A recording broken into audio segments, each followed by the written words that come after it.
You know what truly hurts? It's not when someone screams at you, it's when they push you out with politeness. Valentina learned that the day her own mother wrote, "Please don't come, the family wants a drama-free wedding." Funny, isn't it? The people who most demand balance from you are usually the first to knock you off balance. And when her sister liked the message, it was as if the universe itself had signed a note saying, "You were never part of this." But here's the paradox no one talks about. Sometimes the biggest liberation of your life begins exactly at the moment someone tries to exclude you. It's counterintuitive because it hurts, but inside that pain is a powerful key. The same key that shifted Valentina from background character to the main force in her own story. Sounds dramatic? It is. And yet people never see it coming. And what if I told you that behind that "don't come," there was something much bigger? Money, manipulation, silent hierarchies, decisions made behind closed doors, the kind of subtle cruelty only those who've lived it can recognize instantly. The truth is, when her family tried to erase her, Valentina did something most people never dared to do. She flipped the entire game without shouting, without justifying herself, and without asking for permission. And that journey, painful, real, and completely against the logic of family dynamics, is what you're about to understand. Valentina was always the one who said, "I'll handle it," even when no one asked if she wanted to.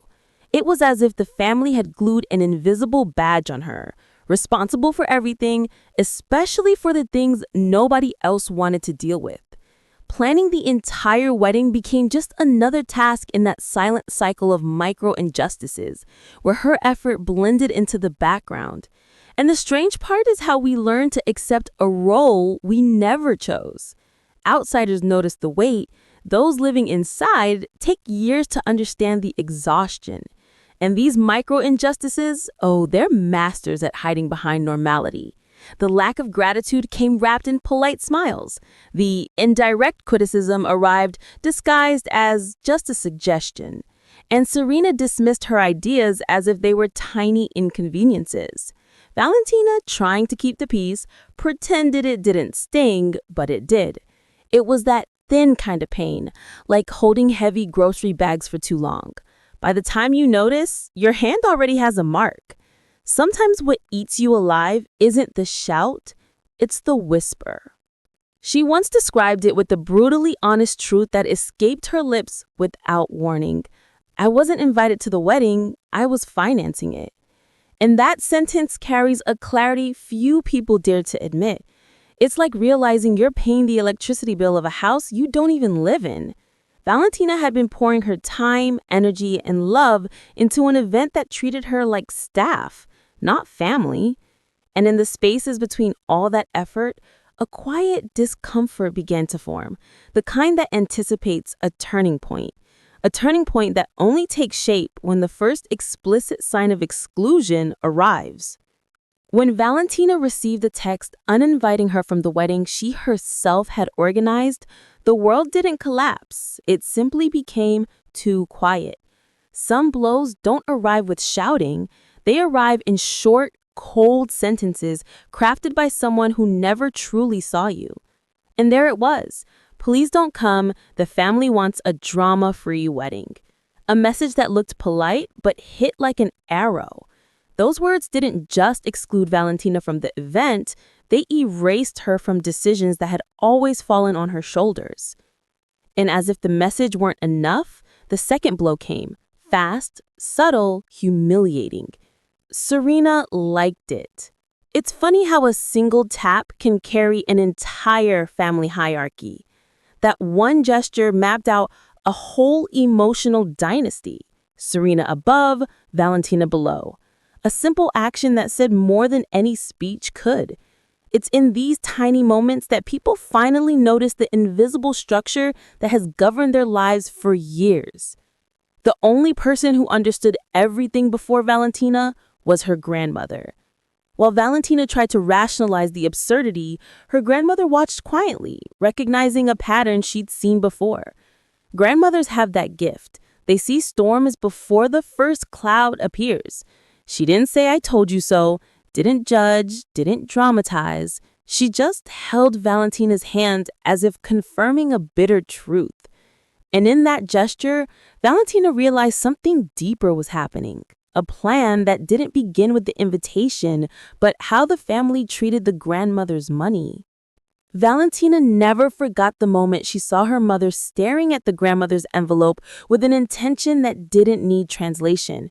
It was a look mixing hunger and urgency, like someone spotting a solution that wasn't theirs to take.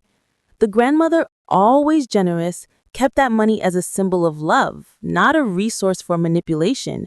But at that table, with whispered conversations and knowing glances, Valentina realized this wasn't just about the wedding.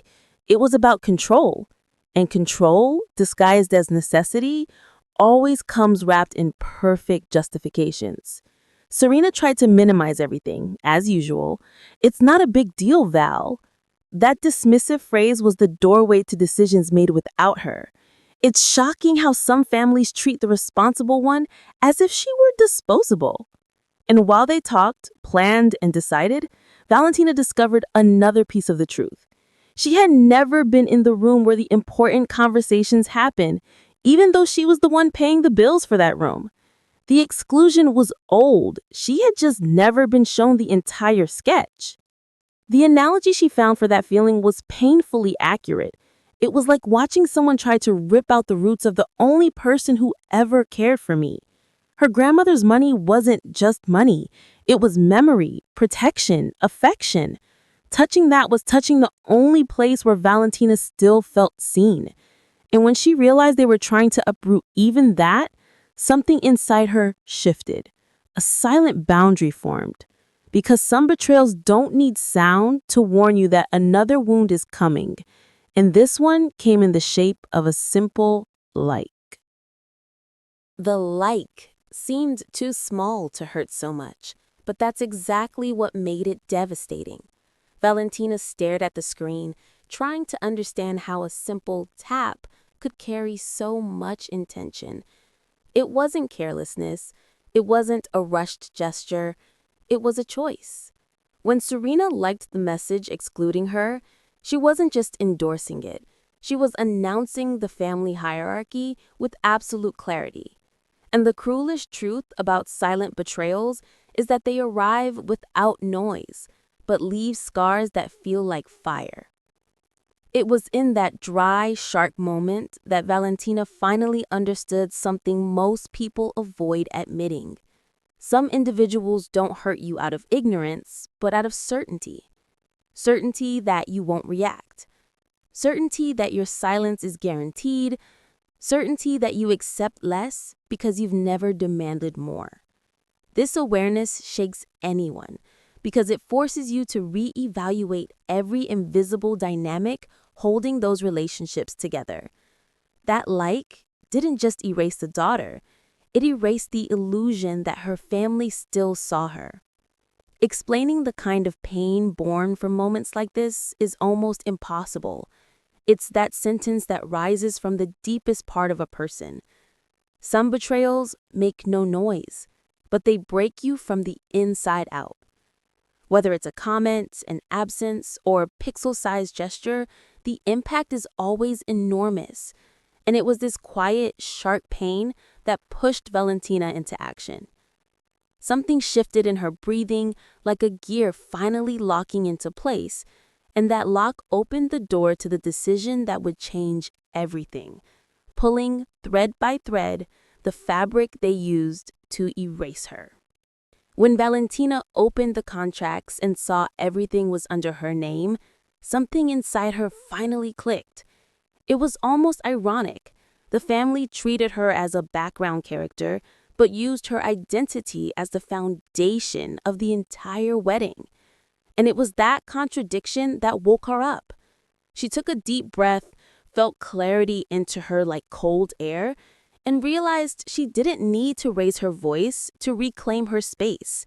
Sometimes power lies in the pen, not in the shouting. Her takeover was silent, meticulous, almost surgical. First, she reviewed every document.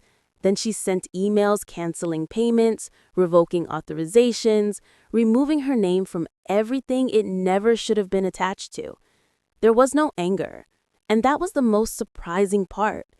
There was only clarity, the kind that appears when someone finally chooses themselves. It's the kind of shift that transforms anyone who has spent a lifetime pleasing others. The realization that pleasing doesn't pay for peace. The best analogy she found for this moment spoke more to the soul than to the action itself.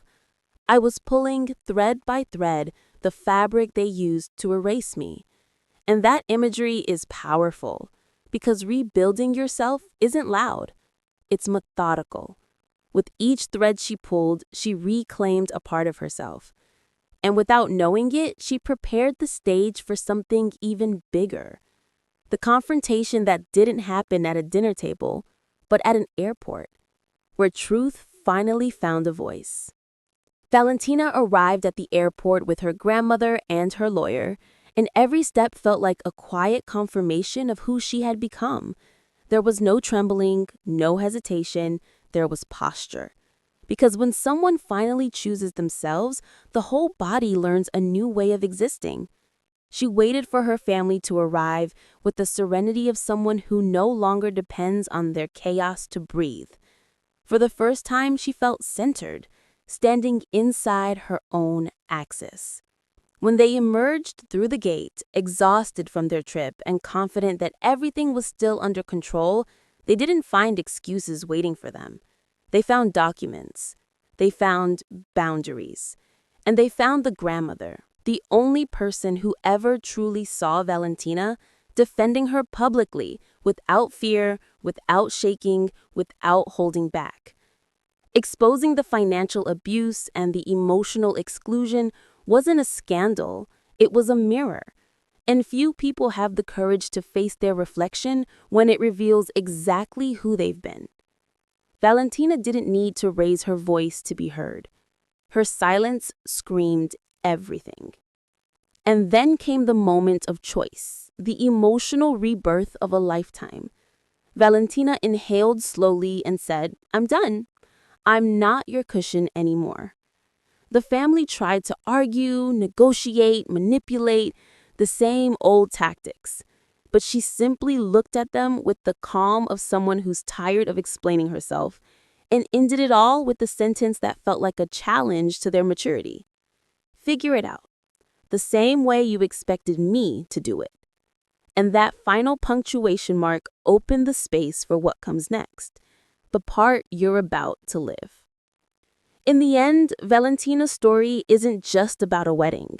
It's about waking up to your own life before someone else erases it. She learned, the hardest way possible, that when you stop accepting crumbs, a lot of people panic because they never imagined you'd have the courage to stand up. And the real question is, how many times have you accepted less, hoping someone would finally notice what you deserve? Maybe there are texts, likes, or silences that still hurt you. Maybe there are family dynamics or relationships you keep maintaining out of fear of who you might become without them. But tell me, how long will you let other people decide your value? How long will you carry weight that was never yours to carry? There comes a moment when you must do exactly what Valentina did. Look at your story and choose a new role. So before you leave this video, take a breath and answer one thing honestly. What boundary do you need to set today? What decision are you avoiding because it will change your life? And most importantly, who would you become if you finally stopped asking for permission to exist? If this message spoke to you, subscribe to the channel, turn on notifications, and stay with me. Here you learn to build a life where no one else gets to define your worth.